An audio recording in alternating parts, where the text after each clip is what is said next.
প্রতি মাসের শেষ রবিবার বিজেপি কর্মী সমর্থকরা অপেক্ষা করে থাকেন প্রধানমন্ত্রীর মন কি বাত অনুষ্ঠান শ্রবণ করার জন্য। তবে প্রধানমন্ত্রীর মন কি বাত অনুষ্ঠান শ্রবণ করতে রাজ্যের বিভিন্ন জায়গায় বিভিন্ন অনুষ্ঠানের আয়োজন করা হয়। আজ দেখা গেছে নয় বনমালীপুর মণ্ডলের উদ্যোগেও মন কি বাত অনুষ্ঠানের আয়োজন করা হয়েছে। শ্রবণ অনুষ্ঠানে আজ ছিলেন রাজ্যের মন্ত্রী সুশান্ত চৌধুরী।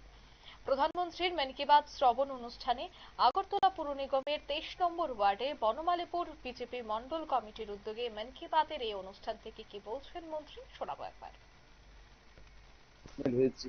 আজকে নর্থ ইস্ট যেটা আইসোলেটেড ছিল সারা ভারতবর্ষ থেকে বিগত দিনগুলোতে, আজকে নর্থ ইস্টকে উনি শুধু মন কি বাতের মাধ্যমে নয়, লুক ইস্ট থেকে অ্যাক্ট ইস্ট পলিসির মাধ্যমে সারা দেশের সঙ্গে জুড়েছেন এবং উন্নয়নের নিরিখে সারা দেশের সঙ্গে নর্থ ইস্টকেও ডাবল ইঞ্জিন সরকার সেখানে অগ্রগতির দিকে এগিয়ে যাচ্ছে।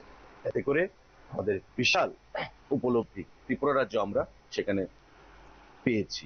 তাই আমি আহ্বান থাকবে একজন ভারতীয় জনতা পার্টির কার্যকর্তা হিসাবে যে মন কি বাত অনুষ্ঠানের প্রতিটি পর্বে আমরা উপস্থিত হয়ে মোদিজির প্রতিটি বিষয়কে বাস্তবায়িত করা এবং আগামী দিনে এক ভারত, অখণ্ড ভারত, এক ত্রিপুরা, শ্রেষ্ঠ ত্রিপুরা, ভারতকে বিশ্বগুরু তৈরি করার জন্য প্রতিটি কার্যকর্তা মিলে আমাদের সামনের দিকে এগিয়ে যেতে হবে।